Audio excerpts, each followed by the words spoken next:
Hello everyone, here is Afra Siap.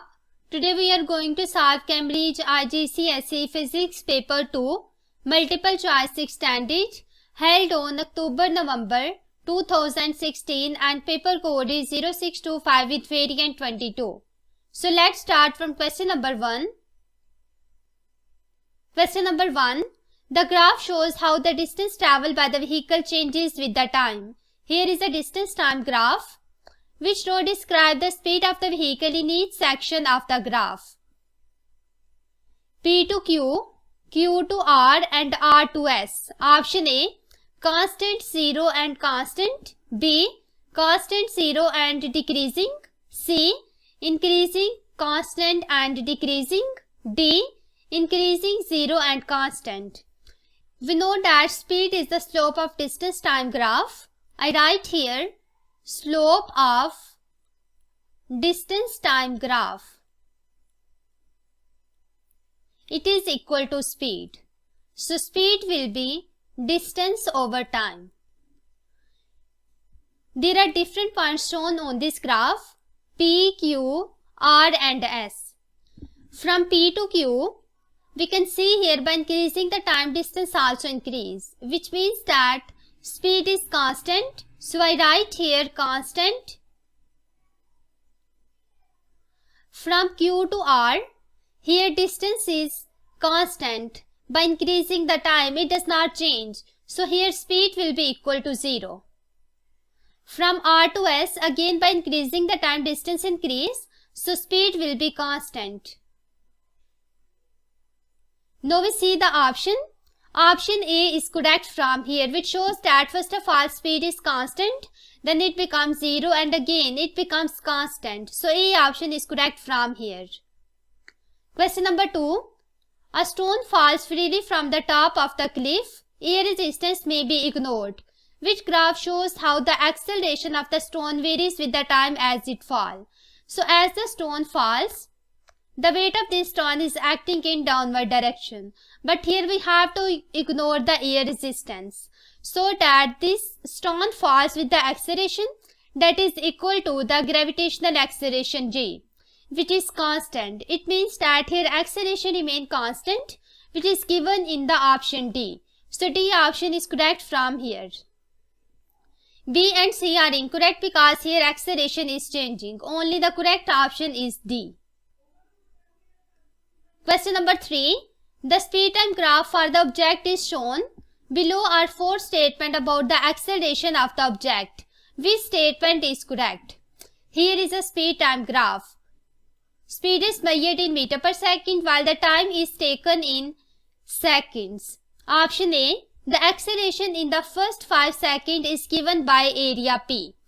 So there is area P that is under this curve. The area of the speed time graph is basically equal to the distance. I write here area of speed time graph.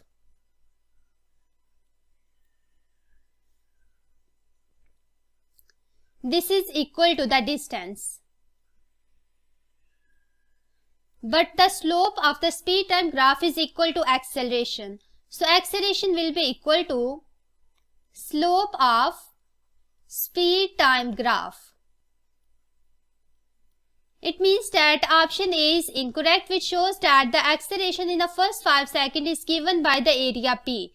In fact, this area P is basically the distance covered by this object. So A option is incorrect from here. Now we see the option B. Acceleration increases between W and X. So there are 2 points W and X. Here the acceleration remains constant. It is not increasing. So B option is also incorrect. Option C. The acceleration is negative between Y and Z. From Y to Z, the acceleration will be negative because here slope is decreasing at the constant rate. Slope of this graph from Y to Z is negative. So acceleration is also negative. C option is correct from here. Option D. The deceleration between Y and Z is 20 divided by 25 meter per second square.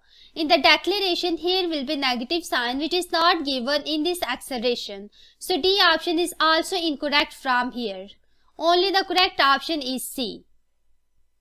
Question number 4. An object tends to keep moving with the same speed and in the same direction due to the certain property. The object also has weight due to the action of the field. What is the name of the property and what is the name of the field? Property, field. Option A, mass and electric. B, mass and gravitational. C, volume and electric. D, volume and gravitation. The property that keeps the object moving with the same speed and in the same direction is the mass of object, which is given in option A and B. And the weight is due to the action of the gravitational field, which is given in option B and D. It means that B option is correct from here because the property is mass and field is gravitation. Question number 5. A student uses a measuring cylinder and a balance to find out the density of oil. The diagram shows the arrangement used. Here is arrangement: empty measuring cylinder and measuring cylinder containing volume V of the oil. First of all, mass is M1 when the cylinder is empty. The mass is M2 when it is filled with oil. Which calculation give the density of the oil? So here we have to find out the density of the oil. Density is basically mass over volume. First of all, we have to find out the volume and mass of this oil. Here we have to find out the mass of the oil. So the measuring cylinder containing volume V of the oil, it is M2, while the empty measuring cylinder has mass M1. So that mass of oil will be M2 minus M1 and volume is V. So this is the density of the oil. From here, option D is correct. Question number 6. An object travels in a circular path at constant speed. Which statement about the object is correct? Option A, it has changing kinetic energy. B, it has changing momentum. C, it has constant velocity. D, it is not accelerating. When the object is moving in the circular path, its kinetic energy remains same. It does not change. So A option is incorrect from here. Also, when the object is moving in a circular path, it is accelerating. But in the option D, it is given that object is not accelerating. So D option is incorrect from here. When the object moves in a circular path, the velocity of object is not constant because here the direction of the velocity changes. So C option is also incorrect. Only the correct option is that it has changing momentum, which is given in B. So B option is correct from here. Question number 7. The diagram shows a spring and a graph of the length of the spring against the load applied to it. Here is spring and load and graph which shows the length in centimeter and load in Newton. What is the extension of the spring when load of 40 Newton is applied? So here is 40 Newton load. We have to find out the extension when load of 40 Newton is applied to it.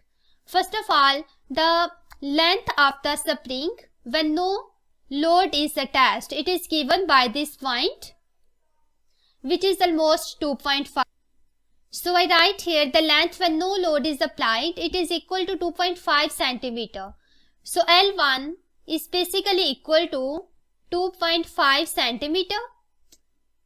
The length when 40 Newton load is applied, it is given by this point, which is 4. So second length when load is applied is given 4 centimeter. So extension will be the difference of both of these length. I write here extension is equal to L2 minus L1.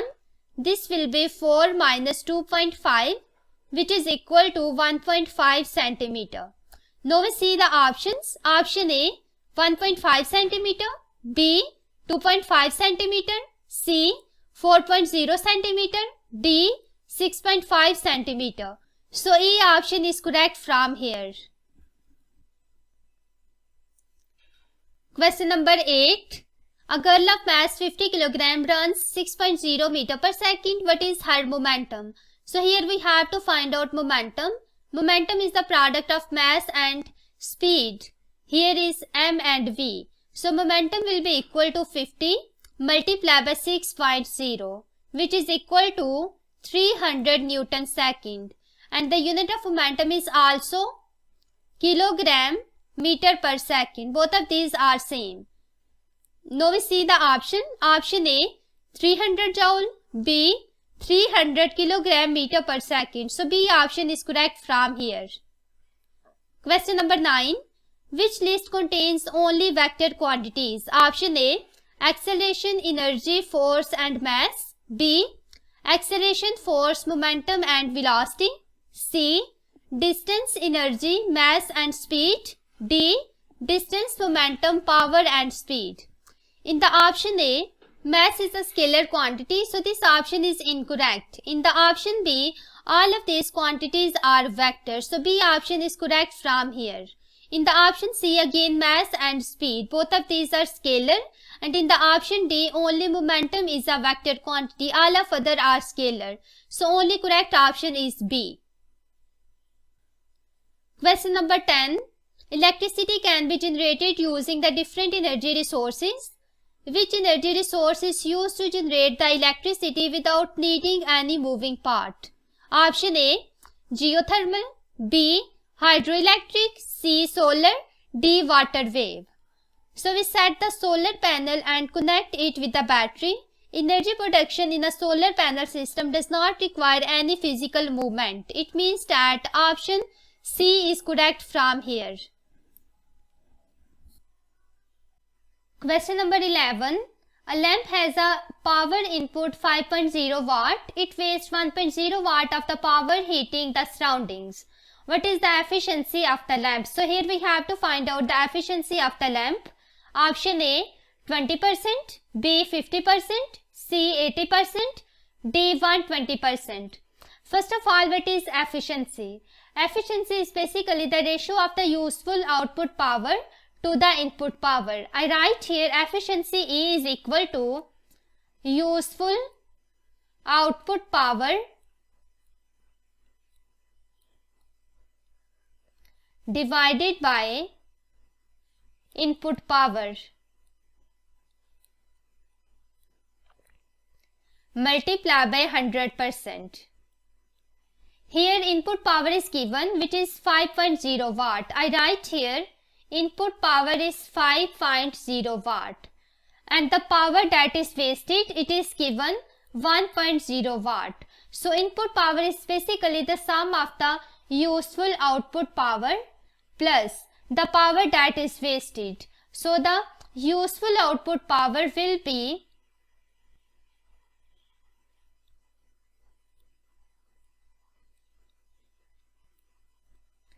this will be equal to 5.0 minus 1.0, which is equal to 4.0. It will be equal to 4.0 divided by 5.0 multiplied by 100%. This will be equal to 80%. So the efficiency is equal to 80%, which is given in the option C. So C option is correct from here. Question number 12. A pendulum bob swings along the path W, X, Y and Z and back again. Resistive forces can be ignored. Which statement describes the total energy of the bob? Option A. It has maximum value at X. B. It has maximum value at Y. C. It has maximum value at Z. D. It has same value at W, X, Y and Z. First of all, we can see here there is a pendulum bob and different positions are shown here. W, X, Y and Z. At the mean position, kinetic energy is maximum but the potential energy is 0. Here the mean position is X. So at X, kinetic energy is maximum but potential energy is equal to 0. But at the extreme position, which is Y, here kinetic energy is equal to 0 but potential energy will be maximum. But here we have to describe the total energy. The total energy at any position will be constant. It will be same at W, X, Y and Z because total energy is the sum of kinetic energy plus potential energy, so that the total energy at every position remains same. Option D is correct from here.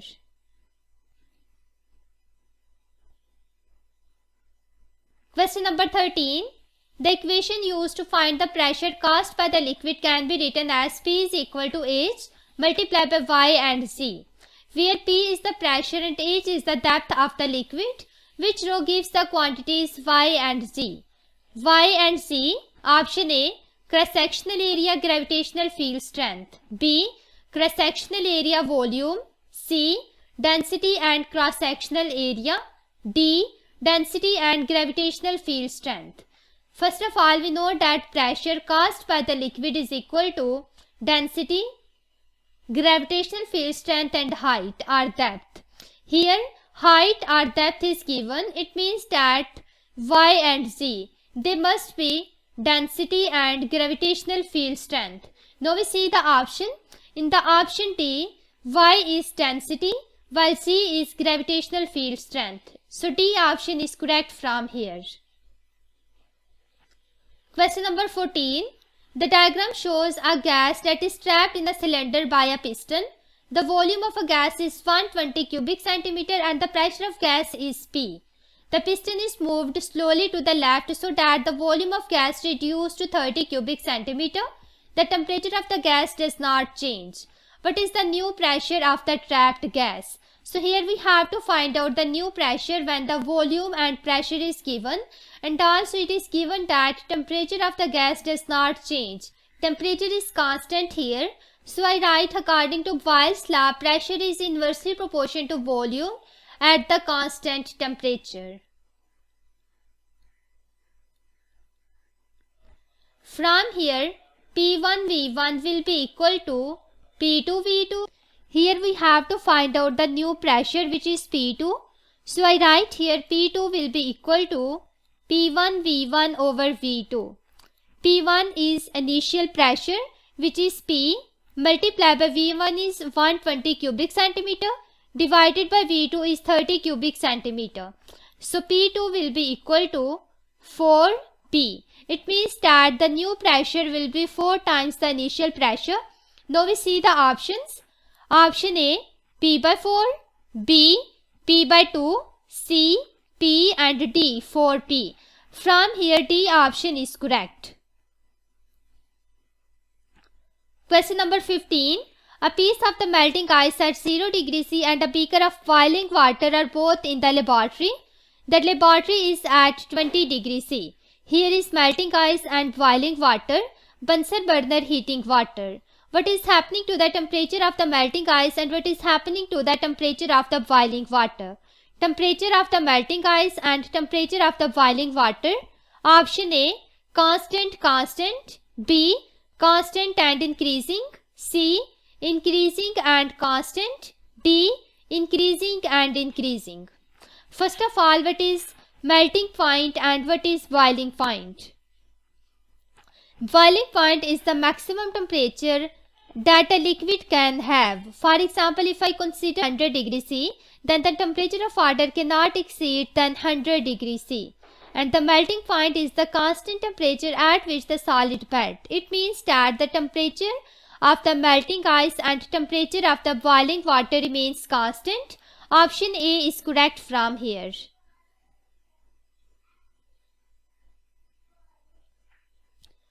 Question number 16. A puddle of water is formed after a rain shower on windy day. Which statement explains the effect of the wind on the rate of evaporation of the water in the puddle? Option A. The wind gives the molecule in the water extra kinetic energy and so increase the rate of evaporation. B. The wind removes the evaporated water from near the surface and so decrease the rate of evaporation. C. The wind removes the evaporated water from near the surface and so increase the rate of evaporation. D. The wind takes energy from the molecules near the surface and so decrease the rate of evaporation. First of all, the evaporation takes place at the surface of water. If there is air flow above the puddle of water, this means that the rate of evaporation will increase because the air made the environment cooler than the water of the puddle. So the heat energy will be transferred from the water to the environment. This will happen in the form of evaporation. So the rate of evaporation will increase. It means that option C is correct from here, which shows that the wind removes the evaporated water from near the surface and increase the rate of evaporation. Question number 17. A copper container of mass 0.20 kg contains 0.10 kg of water. The specific heat capacity of the copper is 385 joule per kilogram per degree C, and the specific heat capacity of the water is 4200 joule per kilogram per degree C.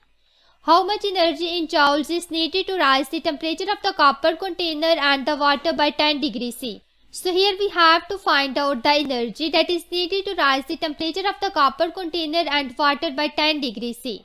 So I write here E is equal to mc delta T, where m is the mass, C is specific heat capacity and delta T is change in temperature.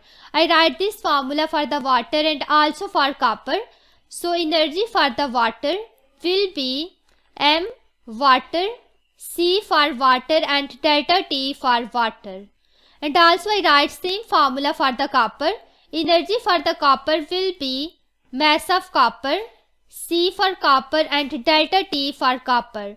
Know the total energy that is required to raise the temperature of the copper container and water. It will be the sum of both of these energy. So total energy E will be equal to energy for the water plus energy for the copper. Now I am going to put values here. It will be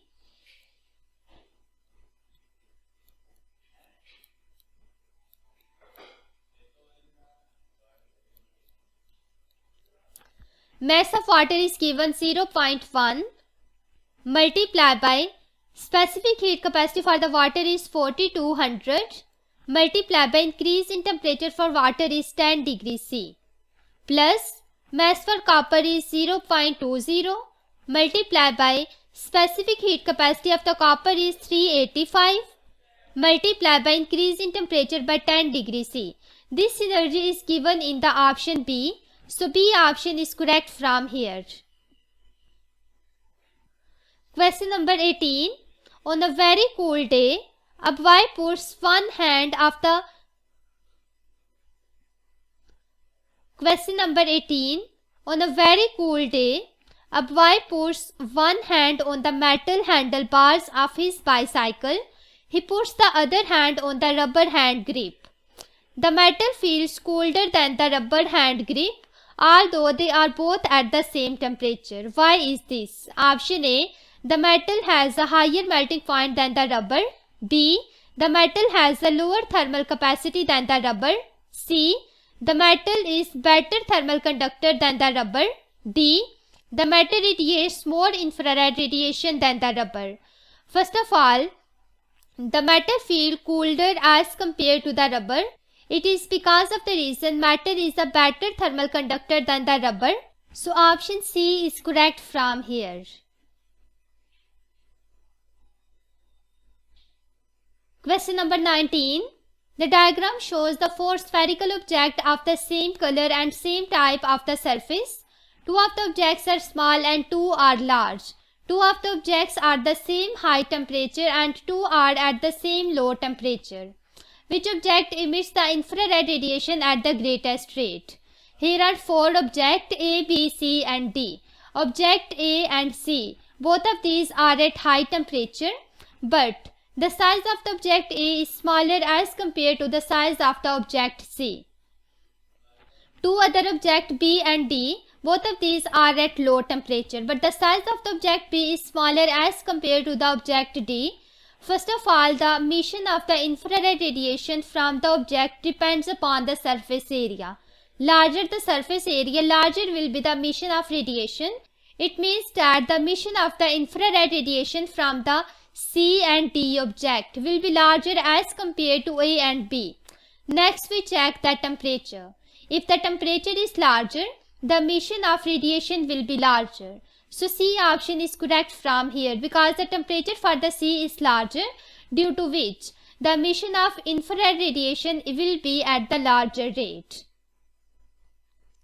Question number 20. Which wave has an amplitude equal to half of its wavelength? Here are 4 figures shown. We have to circle the one for which the amplitude is half of the wavelength. I write here amplitude will be equal to 1/2 wavelength. First of all, what is amplitude and wavelength? Wavelength is the distance between two consecutive crusts or trough. In the figure A, the distance from this point to this, it is basically equal to 1 wavelength. Next, what is amplitude? Amplitude is the maximum displacement of a vibrating body. So this displacement is maximum at this position, which is given 1.0 centimeter. In the figure A, wavelength is 1 centimeter and also the amplitude is 1 centimeter. Both of these are equal. So A option is incorrect from here. Now we see the option B. In the option B, wavelength is 2 centimeter while the amplitude is 1.0 centimeter. So here I write amplitude is equal to 1.0 centimeter while the wavelength is 2 centimeter. So amplitude is half as compared to the wavelength. Option B is correct from here. We also see the other option. In the option C, we can see here wavelength is 4 centimeter while the amplitude is 0.5. So both of these are not equal or both of these are not half. In this case, option C is incorrect because amplitude is not half of the wavelength.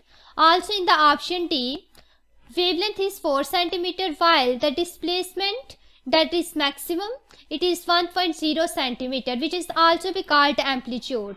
Here amplitude is not half of the wavelength, so D option is also incorrect. Only the correct option is B. Question number 21. Which diagram shows what happens when plane wave passes through the edge of the object shown? So there will be diffraction. Diffraction is basically the bending of the light wave as it passes through the edges of the sharp obstacle. Here object act as obstacle. So when the plane wave passing through this object, there will be bending. In the option A, after passing through the object, plane wave fronts are still plane. These are straight. So A option is incorrect. Option B, here there is bending but it is outward. The bending will be like that. It is towards the object. So B option is also incorrect. In the option C, there is no bending, so there will be no diffraction. C option is also incorrect. In the option D, as the plane wavefront passes through the object, there will be bending, which shows the diffraction of this plane wave. So D option is correct from here. Question number 22. An image is formed by the plane mirror.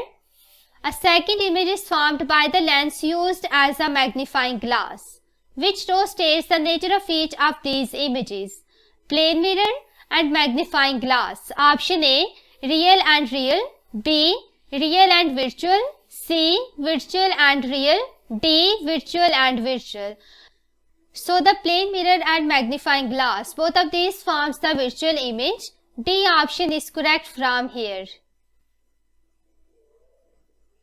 Question number 23. The diagram shows the light passing from air into glass. Two angles P and Q are marked. There are two angles P and Q, and this dotted line is basically the normal line while there is air and glass boundary. Which pair of the equations can both be used to calculate the refractive index of the glass? So here we have to find out the refractive index of the glass. Option A, n is equal to speed of light in air over speed of light in glass, and n is equal to sin P over sin Q. B, n is equal to speed of light in the glass over speed of light in the air, and n is equal to sin P over sin Q. Option C, n is equal to speed of light in the air over speed of light in the glass, and n is equal to sin Q over sin P. Option D, n is equal to speed of light in the glass divided by speed of light in the air, and n is equal to sin Q over sin P. First of all, we have to know about the refractive index. N is the ratio of sign of angle of incidence to the sign of angle of refraction. Here angle of incidence is basically the angle that the incident ray make with the normal line, which is shown by the P. So I write here n is equal to sin of P divided by sin of angle of refraction. Here the angle of refraction is basically the angle that the refracted ray make with the normal line, which is Q. So there will be sin of Q. Also the refractive index is the ratio of the speed of light in the air to the speed of light in the glass. So both of these definitions are given in the option A. Option A is correct from here. Question number 24. Which part of the electromagnetic spectrum is used to send the television signal from the satellite to Earth? Option A, infrared, B, microwaves, C, ultraviolet, D, visible light. So these are microwaves that are used to send the television signals from the satellite to Earth. B option is correct from here. Question number 25. A girl notices that when she shoots into the cave, she hears an echo. Which property causes the echo? Option A, diffraction, B, dispersion, C, reflection, D, refraction. So there will be the reflection that causes the echo. Option C is correct from here. Question number 26. Which property of the sound wave affects the loudness of the sound? Option A, amplitude, B, frequency, C, speed, D, wavelength. So the property of the sound that affects the loudness of sound is basically the amplitude. Loudness is directly proportional to amplitude. When there is larger loudness, the amplitude will be larger. So A option is correct from here. Question number 27. In two separate experiments, a magnet is brought near to an unmagnetized iron bar. This causes the bar to become magnetized. Experiment 1 and 2 are shown here. Which magnetic pole is induced at X and Y? Pole induced at X and pole induced at Y. Option A, north and north, B, north and south, C, south and north, D, south and south. So first of all, here is magnet which has two poles, north pole and south pole. There is also iron bar and point X is mentioned here. In the second experiment, here is also iron bar and Y point is here. Here we have to show that which one of the following magnetic pole will be induced at the point X and Y. Here the magnet is brought close to the unmagnetized iron bar. It means that there will be the attraction between magnet and iron bar. We know that same poles repel each other while the opposite poles attract each other. I write here north and north, and if here is south and south, these repel each other, while if there is north and south, they attract each other. So when this magnet is brought closer to the unmagnetized iron bar, this end is south pole, so this end will be north, so that there will be the attraction between them. The other end of the iron bar will be south. In the second experiment, this end is north, so that the end of the iron bar that is towards the magnet, it will be south, while the other end will be north. It means that X and Y, both of these will be north pole. From here it is given in the option A. So option A is correct from here. Question number 28. A student suggests 3 methods for demagnetizing a piece of steel. 1. Placing it in an east-west direction and hammering it hard. B.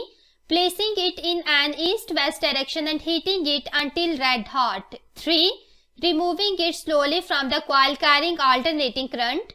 Which of the method will demagnetize the piece of steel? Option A, 1 only, B, 2 only, C, 3 only, D, 1, 2 and 3. So all of these methods are used for the demagnetizing a piece of steel. D option is correct from here. Question number 29.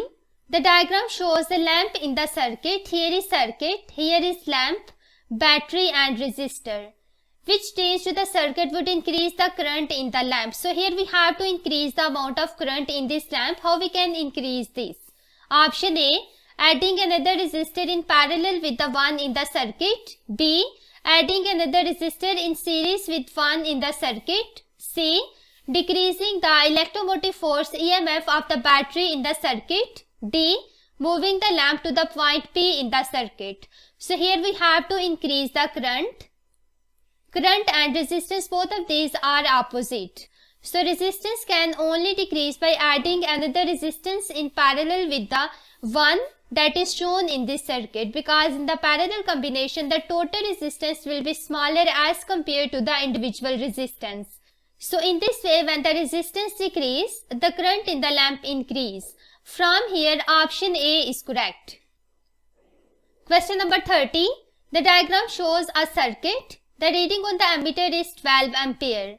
How much charge passes through the ammeter in 2.0 minute? Option A, 0.10 coulomb. B, 6.0 coulomb. C, 24 coulomb. D, 1440 coulomb. So here we have to find out the total charges that are passing through the ammeter. The current is basically the rate of flow of charges. I write here I is equal to Q over T. Here we have to find out the value of Q. It will be equal to I multiplied by T. Current is given 12 ampere. Multiplied by time is 2.0 minute, and we have to convert this time into second. So there will be 2.0 multiplied by 60. Total charges Q will be equal to 1440 coulomb. From here, option D is correct. Question number 31. A copper wire has a resistance of 2.0 ohm. A second copper wire is twice as long as the first wire, and its diameter is twice the diameter of the first wire. What is the resistance of the second wire? So here we have to find out the resistance of the second wire. Option A, 1.0 ohm. B, 2.0 ohm. C, 8.0 ohm. D, 16.0 ohm. First of all, we know that resistance R is equal to resistivity length over area, where area is pi r square. So area will be equal to pi d square by 4, where d is the diameter, because radius is half of the diameter. So resistance R will be equal to 4 resistivity length over pi d square. It is the resistance of the first copper wire. Now we have the second copper wire whose length is twice. So I write here L prime will be equal to 2L, while the diameter is also twice. So D prime will be 2D. Now I am going to put values here. R prime will be equal to 4 resistivity L prime over pi D prime square, because material is same. Both of the wires are made from the copper, so resistivity will be same. Now I am going to put value here. It will be 4 resistivity multiplied by 2L over pi 2D square. This will be equal to 2 multiplied by 4 resistivity length over 4 pi D square.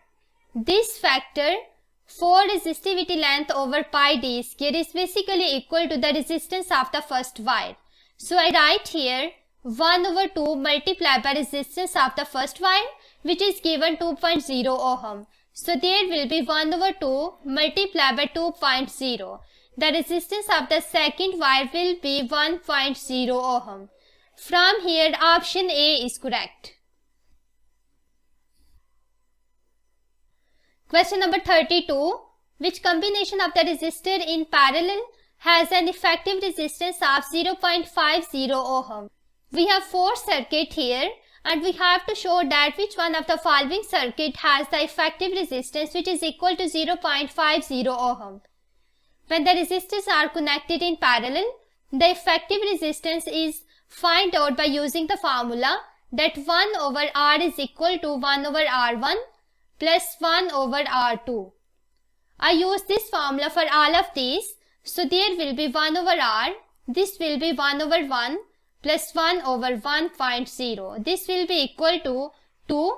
So that resistance will be equal to 1 over 2 which is 0.50 ohm. So the resistance of the circuit given in option A is equal to 0.50 ohm. We also have to find this. So A option is correct from here. We also find out the resistance of the other circuit. For the circuit B, the total resistance will be 1 over 2.0 plus 1 over 2.0. So 1 over R will be equal to 2.0 over 2.0. R will be equal to 1.0 ohm. For the option B, here will be 1 over R. This will be equal to 1 over 1.0 plus 1 over 3.0. And there will be 3 plus 1 over 1.0 multiplied by 3.0. This is equal to 1 over R. So the resistance R will be equal to 3 over 4, which is 0.75 ohm.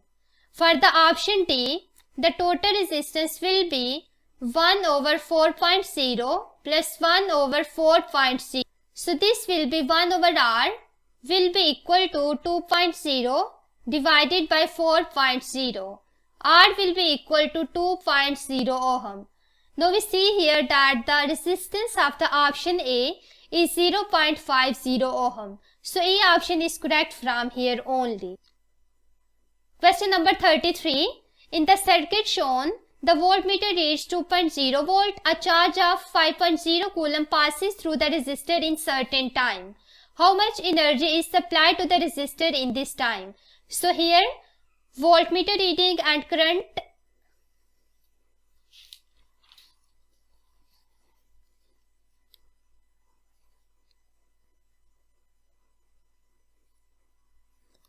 So here the voltmeter reading and total charges are given and we have to find out energy. First of all, we know that power is the product of current and potential difference. And power is also equal to rate of transfer of energy, which is equal to E over T. I have to compare both of these. There will be E over T. This will be equal to I and V. So that energy E is equal to I, V and T. We don't know the value of current, but we know that current is the rate of flow of charges. So I write here Q over T multiplied by V and multiplied by time. This time cancels by this, so this will be Q multiplied by V.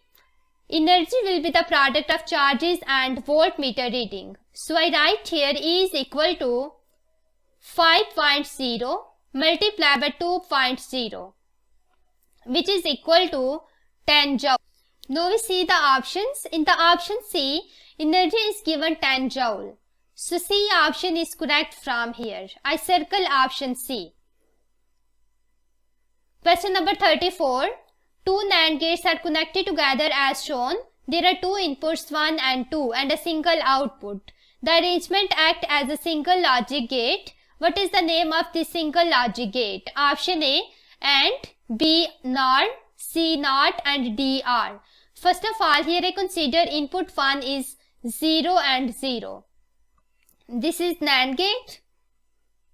NAND gate is formed when we apply NOT gate over AND gate, and in the AND gate we say that if both of the inputs are high, the output will be high, otherwise the output would be low.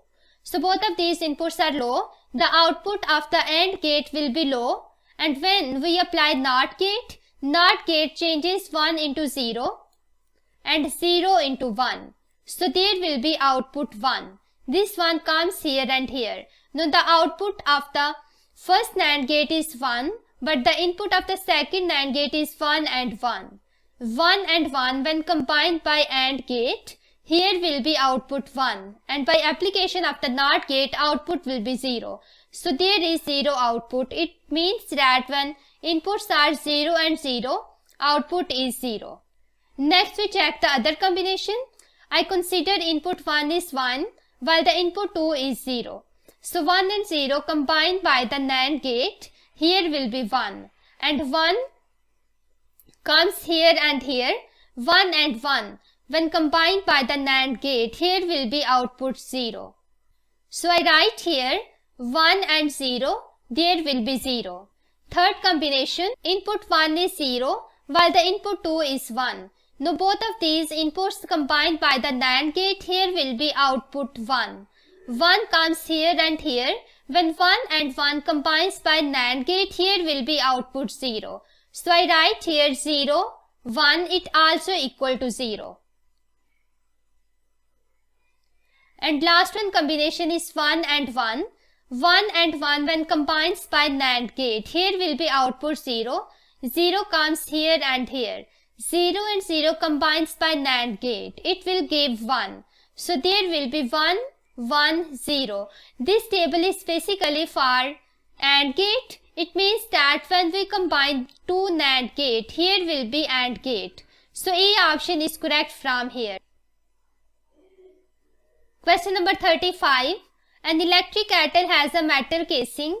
The cable for the kettle contains a wire that is connected to the earth pin of the plug. Which danger does this guard against? Option A.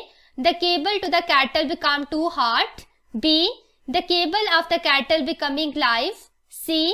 The casing of the kettle become wet on the outside. D. The casing of the kettle overheating.